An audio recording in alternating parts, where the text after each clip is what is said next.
దేహస్థ సర్వవిద్యా దేహస్థ సర్వదేవత దేహస్థ సర్వతీర్థానికి వాక్యన లభ్యతే బ్రహ్మాండ లక్షణం సర్వం దేహం అంటే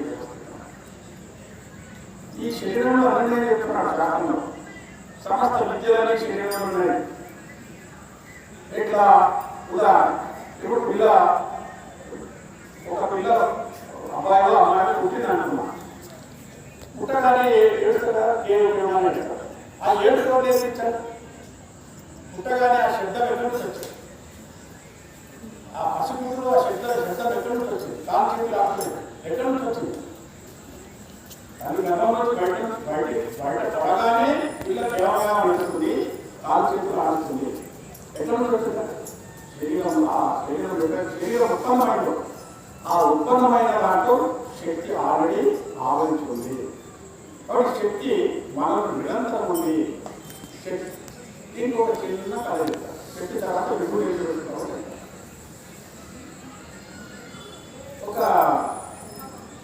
10 మంది జనాలు కలిసి కాశీకి వెళ్ళాలని బయలుదేరారు. కాశీగా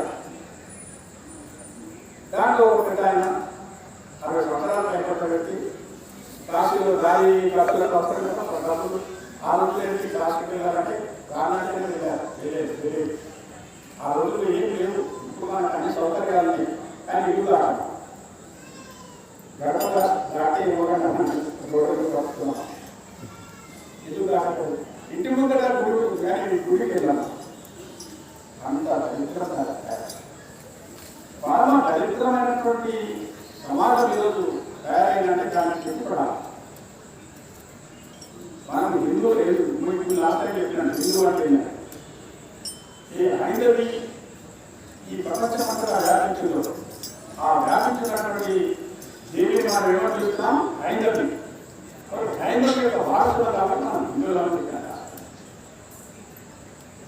ఆ పిల్లలో శక్తి అనేది ఏదైతుందో అది ఆటోమేటిక్గా వచ్చేసింది. దీనికి చాలా చెప్పాలంటే చాలా ఉంది, కానీ గురుముఖంగా వెళ్ళాలి. అట్లా ఈజీగా చెప్పేది కాదు. అయినా మీకు అర్థమయ్యే రకంగా చెప్తాను. పసిగుడ్డులో శక్తి వచ్చింది ఉంది కదా, ఏడుస్తాము కదా. కాబట్టి పసిగుడ్డులో ఏముంది? శక్తి ఉంది. ఏముంది? శక్తి ఉంది. మనలో శక్తి ఉంది, కానీ మనకు తెలియదు. అయితే పిల్లవాళ్ళు 10 మంది కలిసి కాశీకి వెళ్ళారు.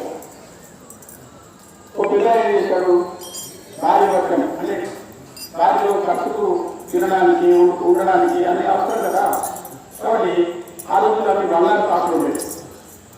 కొన్ని బంగారు కాసులు తన చేతిలో పెట్టుకొని వెళ్ళారు, బయలుదేరారు. అయితే ఒక దొంగ చూశారు. దాంట్లో దొంగలు ఉండేవారు ఆ రోజుల్లో. ఒక్కరు కనుక బయలుదేరితే దారి దోపిడి దొంగలు అట్టాయికి దోపిడి చేసేది, ఇల్లు దోపిడి చేసేది. అయితే ఈ పెద్ద 10 మందితో కలిసి వెళ్తున్నారు కదా. కాబట్టి వాళ్ళు చేశాడు, 10 మందితో కలిసి తను కూడా ఒక భక్తులాగా ఒక మార్గం ఒక భక్తులాగా తయారైతే వాళ్ళతో కూడా బయలుదేరాడు.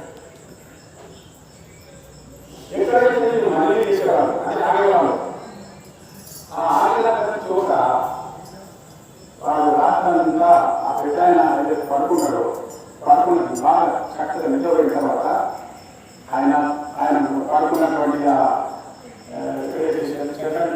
దుప్పటి ఆయన బట్టలు ఇవన్నీ చదివాడట. దేనికి? ఆయన ఏదో బంగారు కాసు ఉంటారు కదా, బంగారు కాసు తను నిలబెట్టుకుని వెళ్ళారు కదా. వాడు బాగా శ్రమపడేది, రాత్రంతా శ్రమపడేది. కానీ ఆ బంగారు కాసు వచ్చేది. ఆ రకంగా ప్రతి రోజు పెట్టింది. అయితే పెద్ద చేసేవాడు పొద్దున లేవగానే స్నానం లేవాలి, నదిలో స్నానం చేయాలి, అక్కడ ఉన్నటువంటి దేవత గుడిలో వెళ్ళాలి, దండం పెట్టుకోవాలి. కాబట్టి ఆయన దేవదాన్ని ముందు చేసేవాడు. ఆ డబ్బు పెట్టుకొచ్చేవాడు. వీడు వస్తాను ఈయన రాత్రి డబ్బు లెక్క పెడితే డబ్బులు ఈ పెద్ద డబ్బు లెక్క పెట్టుకుంటున్నాడు. మళ్ళీ మరణాలు ఇదే కదా, మళ్ళీ మరణాలు. ఇంకా ప్రతిరోజు వాడు రాత్రంతా శ్రమ పడేది, పడుకునేది. ఈయన పొద్దున పడుకున్న తర్వాత వేసేది స్నానం చేసేది. స్నానం చేసి చక్కగా తల్లి చేసుకునేది యథావిధిగా అన్ని